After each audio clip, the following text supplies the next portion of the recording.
उमेश पटवर्धन लिखित कथा गूढ कथा सादर करती पूर्वाधार।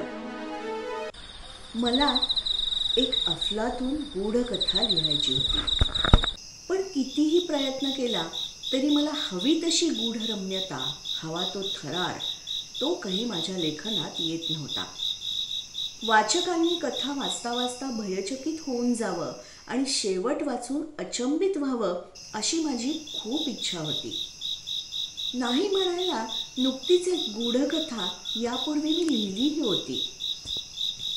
रात्री ती लिहिता लिहिता मध्यरात्र कधी उलटून गेली ते मला समजलंच नाही, पण नंतरचं आजूबाजूचं सगळंच वातावरण गूढ वाटू लागलं, इतकं की माझीच कथा मला परत वाचायची भीती वाटायला लागली।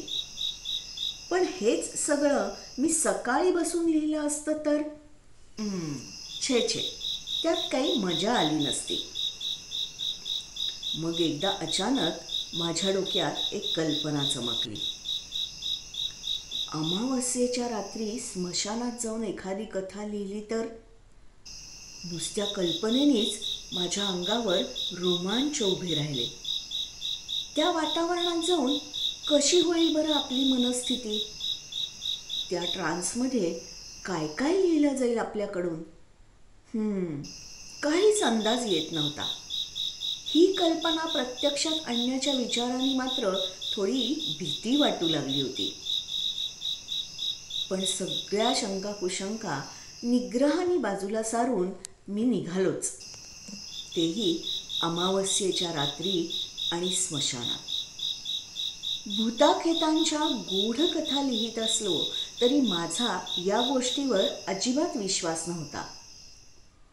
आपले एक गंमत म्हणून ठीक आहे, वाचकांनाही तेवढ्या पुरता थरार किंवा थ्रिल छान वाटतं असं माझं मत होतं। नाहीतर बाकी असतंच की आपलं कंटाळवाणं रुटीन जगणं। बाईक स्मशानभूमीच्या बाहेर लावून मी आत चालू लागलो।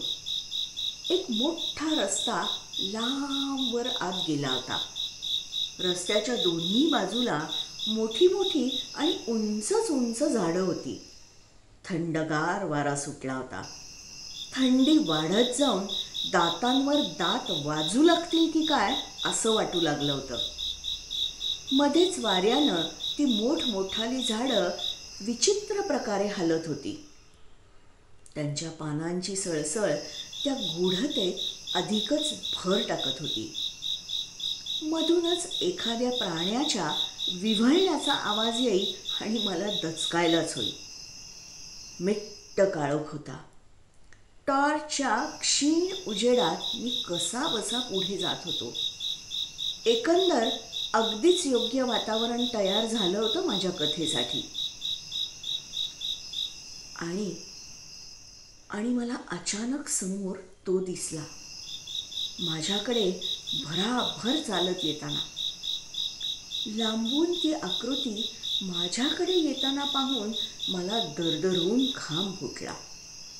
मागे वळून फिरावं की काय अशा विचारात आणि तयारीत असतानाच तो माझ्याजवळ पोचला देखील आणि म्हणाला, काय सर, तुमच्यासारखे लोक इथं घाबरायला लागले तर आमच्यासारख्या सामान्य वाचकांनी काय करायचं?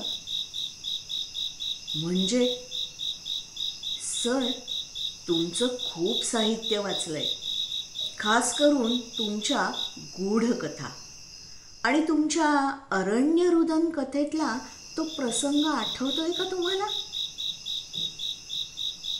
एक कथालेखक आणि त्याचा एक निस्सीम चाहता यांची स्मशानात भेट होते। तोच प्रसंग जो कदाचित तुम्ही कल्पनेने लिहिला होता तो आता प्रत्यक्षात घडतोय। मला तर या गोष्टीवर विश्वासच बसत नाहीये। मलाही माझ्या कथेतला तो प्रसंग आठवला। खरंच अगदी तसंच घडत होतं की आत्ता? हा केवळ एक योगायोग होता की? पण तुम्ही इथं? मी चाचरत विचारलं। ती कथा वाचून मी अक्षरशः वेडा झालो सर। काय अफलातून लिहिली आहे तुम्ही ती कथा.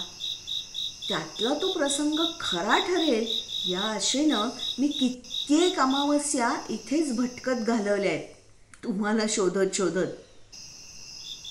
मला खरंच कळेना हा माझ्या लेखनावर जीवापाड प्रेम करणारा वाचक आहे की एखादा वेडा जो वर्षानुवर्ष याच भागात भटकत आहे, का मला होत असलेला हा भासच आहे. या विचारात असतानाच त्यानं शेकहँड करण्यासाठी हात पुढे केला. मी बधीर मनानं एक प्रतिक्षिप्त क्रिया म्हणून माझा हात पुढे केला. त्याच्या बर्फासारख्या थंडगार हाताचा स्पर्श मला जाणवला आणि त्या क्षणी एक सौम्य झटका मला बसला आणि सर्वांगातून एक वीज सळसळत गेली. मग एके दिवशी असंच आम्ही दोघं झाडाच्या फांदीवर गप्पा मारत बसलेलो असताना स्मशानभूमीचा फाटक उघडून 2 मित्र दबक्या आवाजात बोलत बोलत आत येताना आम्हाला दिसले. तुम्हाला आठवतंय का सर, तुमच्या चॅलेंज कथेत 2 मित्र पैज लावून अमावस्येच्या दिवशी स्मशानात येतात. तेच आहेत हे 2 मित्र. मला आश्चर्य करायला फारसा वाव न देता त्यानं माझा हात पकडून जमिनीवर उडी मारली आणि आम्ही त्या दोघांचं स्वागत करायला त्यांच्या दिशेनं चालू लागलो. धन्यवाद.